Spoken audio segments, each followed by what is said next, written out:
দীঘায় এসে তো প্রচুর মজা করছিলাম। তারপরের দিন চলে গেলাম ওল্ড দীঘায়। দেখো ওল্ড দীঘার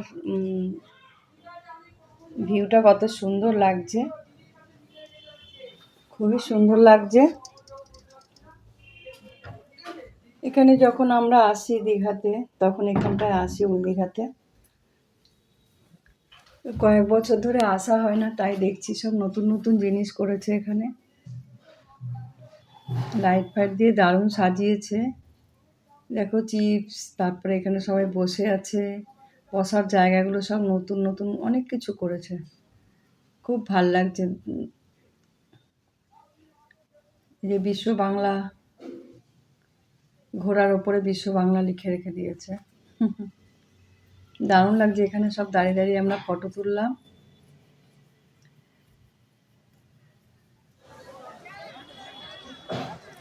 তো চারিদিকে ঘুরে ঘুরে দেখছিলাম কোথায় কি আছে, পুরো চারিদিকে ঘুরছিলাম। এটা মেন গেট।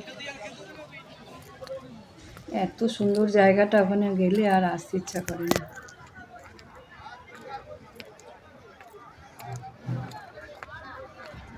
দেখো কত সুন্দর জায়গাটা,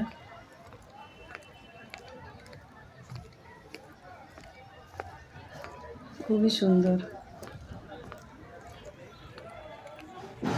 এখানে সব ব্যাগের দোকান,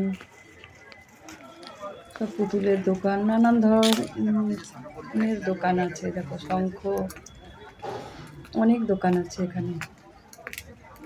যত ব্যাগ ফ্যাগ, এখানে খুব ভালো ভালো ব্যাগ পাওয়া যায় কম দামে। আমাদের সঙ্গে যারা যারা গিয়েছিল সবাই অনেকে কিনেছে, আমি ব্যাগ কিনিনি।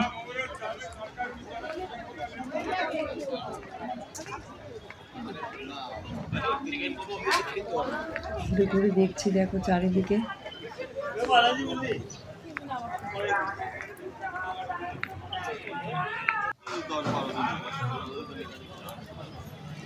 খুব ভালো লাগছে, বসে আছি ওখানে এসে।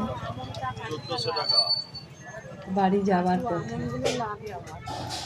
আমাদের একজন নাতি হয়, ও মুন্না ফুচকা খাচ্ছে, আর আমরা পাশে বসে আছি।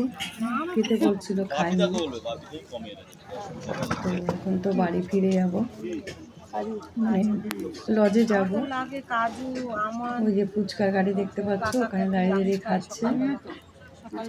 তা বসে আছি।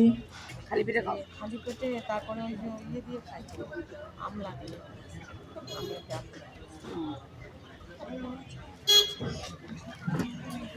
এখান থেকে টোটো করে গেলেই, অল্প একটু গেলেই আমাদের হোটেল।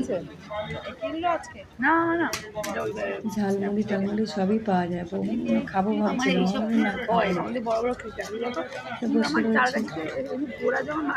তারপর টোটোয় চেপে পড়লাম,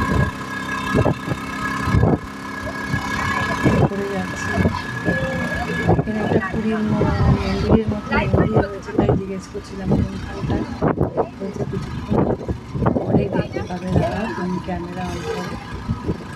ছেলে বউ আজকে আমাদের বৌমা হয়, বললো এখন তুমি ক্যামেরাটা অন করো। দেখা যায় না।